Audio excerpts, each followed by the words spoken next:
végre elkészült a buba, vagy nem, de azt legalább tudjuk, hogy pontosan 105, vagy 105,9, vagy 108 km.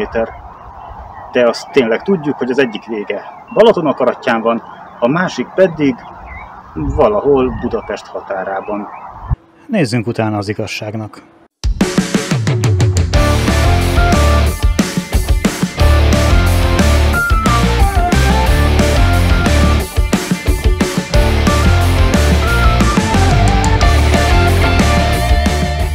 Valójában teljesen lényegtelen, hogy 105 vagy 108 km az út elméleti hossza, mert el is kell jutni a kezdethez.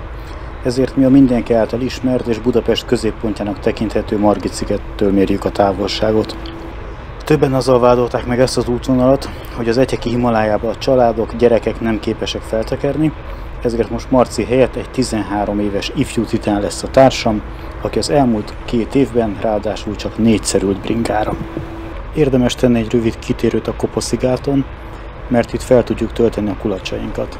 Kelenföldön a bringautakat egy olyan széles, egyenes, egészen jól kivilágított és a gyalogosok által alig használt alagút köti össze, ahol csak áttolni szabad a kerékpárt.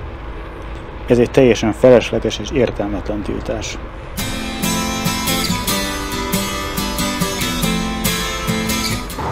Ez az első hely, ahol kétségbe lehet esni.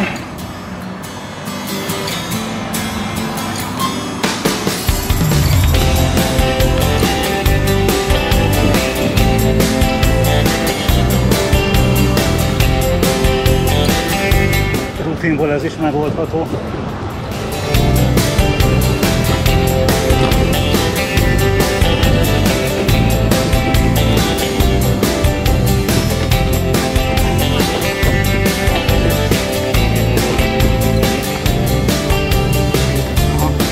Ez is egy olyan hely, hogy kétségbe esik az ember, hogy merre menjen, de valójában csak egy irányba lehet, mert a többi az ipartelep.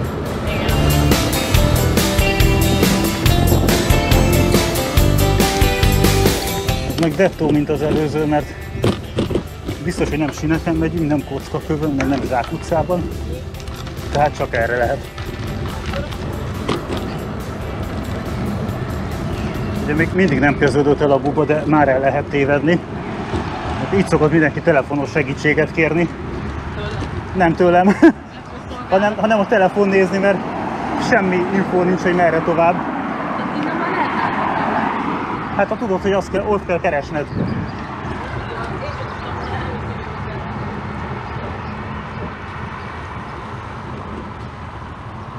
Ahogy Yoda mester mondaná, elkezdődött. Valójában pedig már 20 kilométert megtettünk. Mielőtt elkezdődne az igazi, valódi kerékpárút, jobbra egy gyönyörűen parkosított pihenő található. De mindez csak figyelemelterelés, ugyanis ha megyünk egy kört, akkor megtalálhatjuk a kerékpárosok Google-jét, azaz legjobb barátját, a Kék Kutat. Pár perc száguldozás után megérkezünk Törökbálintra, ahol egy időre ugyan megszűnik a bringaút, de az alacsony forgalmú kis utcák a kezdőbringások számára is bevállalhatók.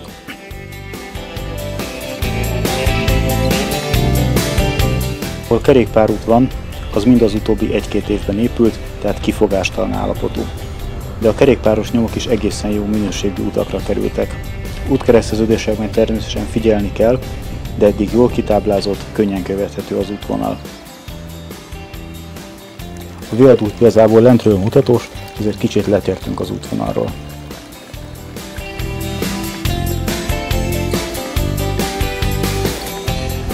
Nem, innentől izgalmas, mert nem jártam itt.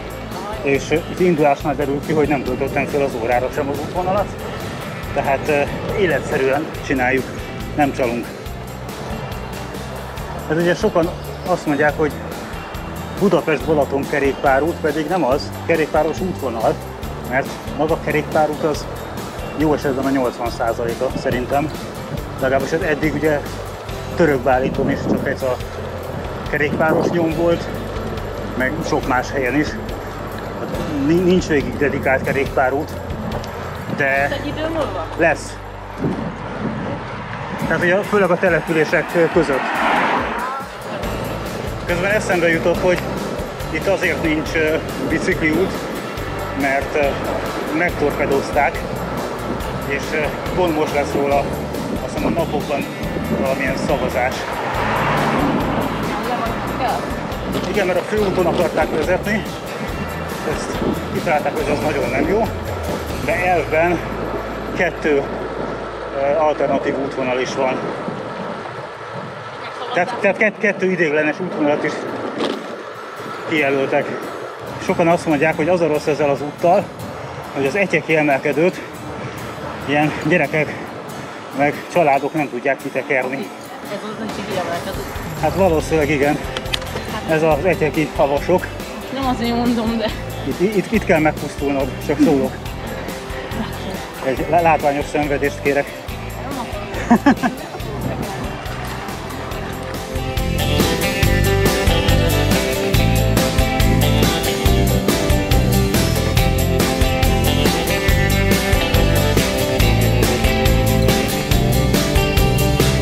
Az Etyeki Magyar Kútnál kellett először okostelefont használnunk. Többen is vettek innen vizet, de nem volt kint tábla arról, hogy a víz iható-e, ezért a közkutak alkalmazáson néztünk utána ennek. A Korda stúdió épülete van annyira izgalmas, hogy megéri ez a kis mászás, és amúgy is Sortyombri útvonalon vagyunk. Nekik sikerült feltekerni, akkor nekünk is menni fog. Ez a kapu volt a NASA bejárata a The Martian, azaz Mentőakció című filmben. 2015-ben pedig kerékpárversenyt is rendeztek itt. Ez a 2x1,5 kilométeres kitérő 100 méter szintkülönbséget jelent, ami ahhoz képest sok, hogy a teljes Balatonig tartó távon van körülbelül 800 méter mászás. Az Etyekről kivezető bicikliút még nem készült el teljesen, de éppen dolgoztak rajta. Valószínűleg 1 hét múlva már nem kell kerülni a focipálya felé.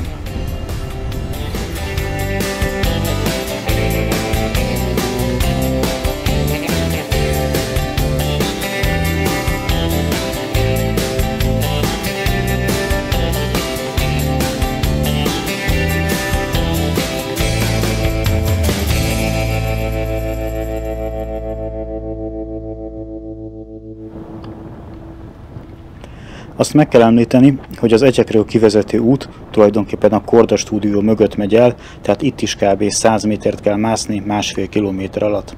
A kitérőjénkkel együtt mi pontosan 50 kilométernél jártunk az emelkedő aljában. És ez azt jelenti, hogy aki nem szokott legalább 70-80 kilométer tekerni dimbes-dombos tájakon, annak érdemes úgy terveznie, hogy friss lábakkal vágjon neki ennek a szakasznak.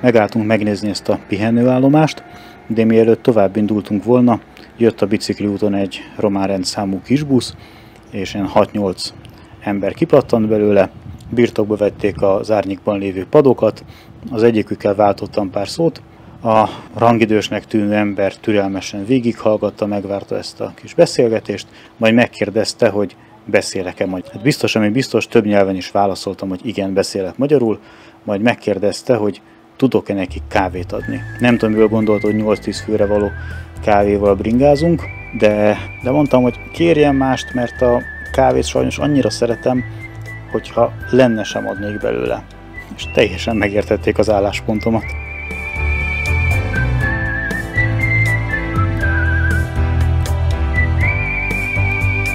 Hosszan lehet itt elég jó tempóban gurulni, az egyetlen gond, hogy az aszfalt mellé szórt murvát a kanyart levágó autók felhordták.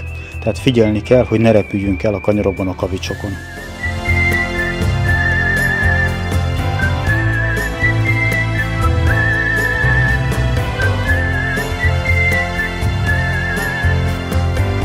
Kajászóra bevezető utat éppen építették, a munkaterület mellett pedig nem lehetett közvetlenül elmenni, ezért kénytelen voltam országúti kerekekkel terepezni. Valószínűleg pár órával később már készen volt ez a hiányzó 100 méter az útból, és másnap már rá is lehetett volna menni. A falu főutcáját oda-vissza bejártuk, de semmilyen táblát nem találtunk. Így csak érzésből indultunk el a Kossuth Lajos utcán.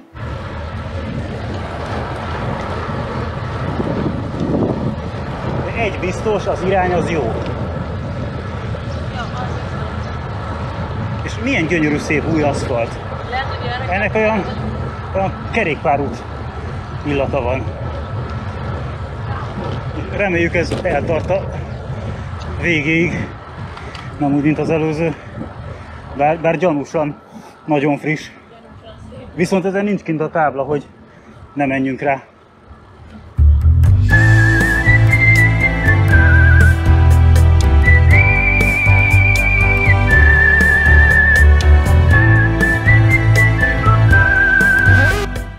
Megint elfogyott előttünk az út, de a jó hír az, hogy itt is már csak 1100 méter hiányzik, és most is építik a kerékpárutat. Megtudtuk, hogy már csak 300 méter hiányzott, de akinek el kellett volna adnia a telkét, az utolsó pillanatban meggondolta magát.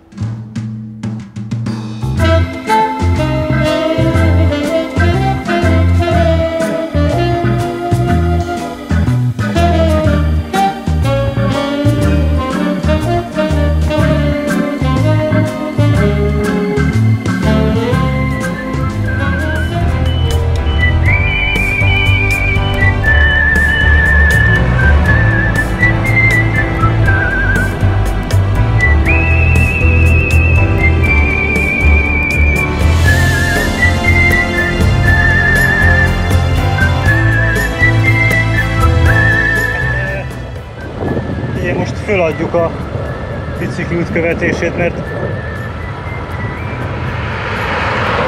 nagyon úgy tűnik, hogy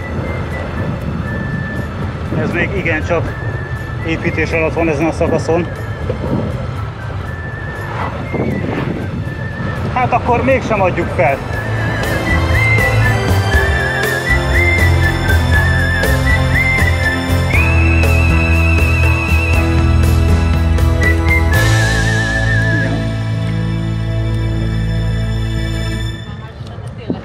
Ez tényleg közel van már. Még szerencsé, hogy az a kilátó. Jó, hogy megépítették azt a kilátót. Így föl lehet ismerni messziről.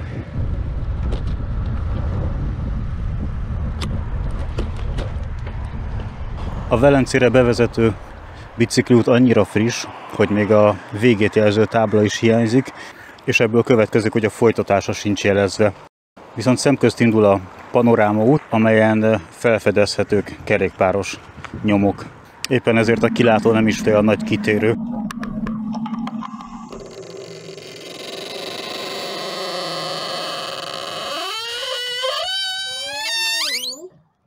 Az első nekifutásra idáig jutottunk, a Velencei Bence-hegyig. A tervezett 75 km-ből végül 95 km lett, ugyanis néhány szakaszon még valóban nem készült el a kerékpárút, és országútival kellett terepezni, és be kellett iktatni néhány kerületet. És már folytatjuk is a második felvonással, egészen pontosan folytatom, mert az utolsó szakaszt egyedül fogom megtenni.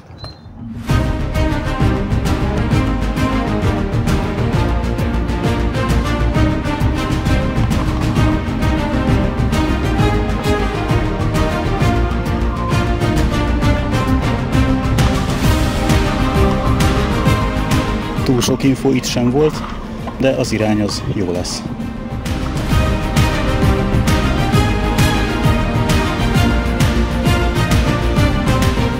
Kisebb emelkedők és lejtők akadnak itt a Velencei tó partján is, de ezektől nem kell megijedni.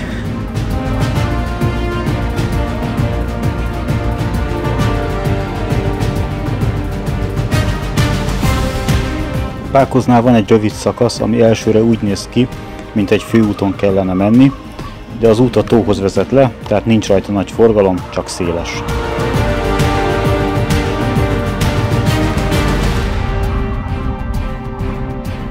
Pákozd után végre megszűnik a főút folyamatos keresztezése, de sajnos érződik, hogy nem csak a koncepció, hanem maga az út is már legalább egy évtizedes, ha nem régebbi. Végre megérkeztünk a jelenbe, friss kerékpárút kezdődik. Tényleg látni, hogy nem csak építették, hanem tervezték is, mert a síneken merőlegesen tudunk átkelni. Ennek a Velencei tó melletti szakasznak az az egyetlen igazán nagy előnye, hogy viszonylag sűrűn vannak büfék és egyéb bringás pihenőpontok. Újabb időutazás következik. Szerintem ezt az utat még a múlt évezredben építették, és nem is biztos, hogy kerékpárútnak. Korábbi beszámolók alapján állítólag Fehérvár az a hely, ahol nagyon szépen el lehet tévedni. Meglátjuk, hogy igaz ez még most is. A Borivár csábításának nem tudtam ellenállni, ezért beiktatok egy 2x2 kilométeres kerülőt.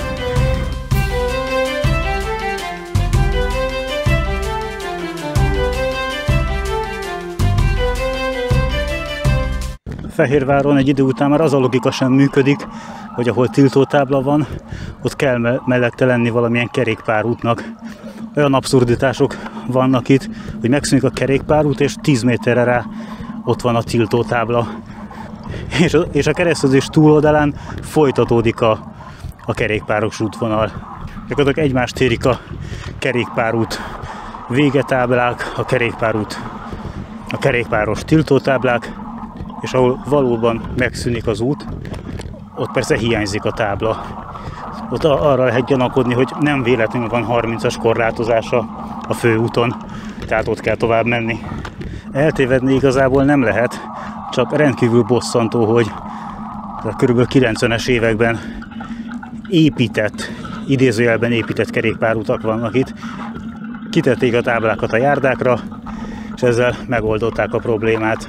A kedvencem a Murvás szakaszon átvezető kerékpáros útvonal. Fehérvár déli részén ismét elcsábultam, mert tudtam, hogy itt van a Sós-tó, és ez a kitérő teljesen megérte. A tó jelentős részén nádas van, ami rendkívül sok állatnak nyújt élőhelyet. Egyetlen probléma van ezzel a Sós-tóval, hogy ezt nem útba ejteni kell, hanem célpontként kijelölni.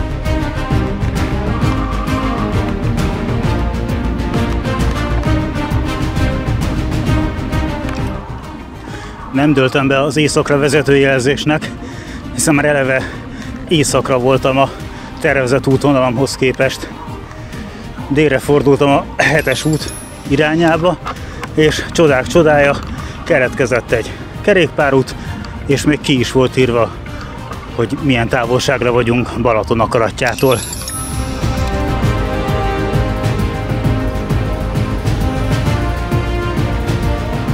Ismét meg kell említeni a közkutak alkalmazást, mert ha nem tudtam volna, hogy a bokor mögött rejtőzik egy kút, akkor biztosan nem veszem észre.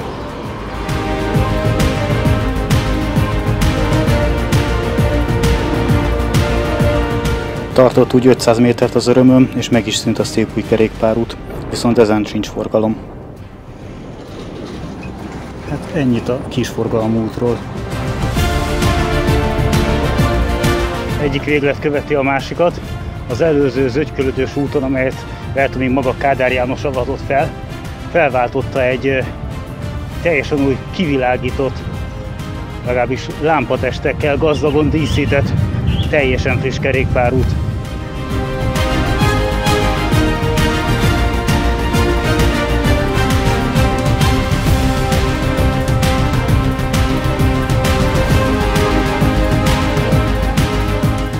Fehérvár utáni szakaszra, de valójában teljes Bubára jellemző, hogy a településeket teljesen új bringaút köti össze, lakóterületen belül pedig új bringaút és mellékutcákban felfestett kerékpáros nyomok követik egymást.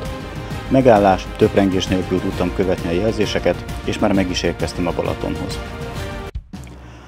A teljes útra, tehát Budapest közepéből Balaton akaratjáig 126 kilométerrel számoltam. Ebből végül a kisebb eltévedések, az építés alatt lévő szakaszok kikerülése és a kalandvágyból elkövetett kerülők levonása után 130 km lett, ami a Budapesten belüli 20 km levonása után is 119 km. Ez bizony érezhetően több, mint a bevezetőben említett 105 vagy 108 km. Pákoznál bosszantó a vonalvezetés, de szerencsére hamar túl lehet jutni rajta. Fehérvár viszont már egy más szintet képvisel. Legközelebb kihagyom a városi bóklászást és a vasútállomás felé fogok menni, majd értelemszerűen a Balatoni úton fogok kimenni a városból, hiába terel más irányba egy tábla. A nagy kérdés, hogy ajánlható egy családi programnak a Buba. Nem hiszem, hogy sok olyan sportos család van, ahol mindenki le tud tekerni egy nap alatt 120-140 kilométert 900 méter mászással. Lehetett volna rövidebb útvonalat is rajzolni a tervezőknek, de azon is lenne legalább 5-600 méter szintkülönbség. Tehát családi túrának egy rövidebb útvonal sem lenne egynapos. A Balatonkör is többnapos program a többségnek, pedig 5-6 óra alatt is körbe lehet tekerni a magyar tengert. Tavaszi edzőútvonalnak, ahol már nem árt egy kis szint, tökéletes. Az Etyekről kivezető emelkedő kellemetlen lesz azok számára, akik nem szoktak hegyre menni, de utána jön a jutalomgurulás. Egyértelmű, hogy többnapos menetnél először Etyeknél kell megszakítani a túrát. A lényeg, hogy már majdnem kész van a teljes útvonal, és már most is végig lehet tekerni rajta.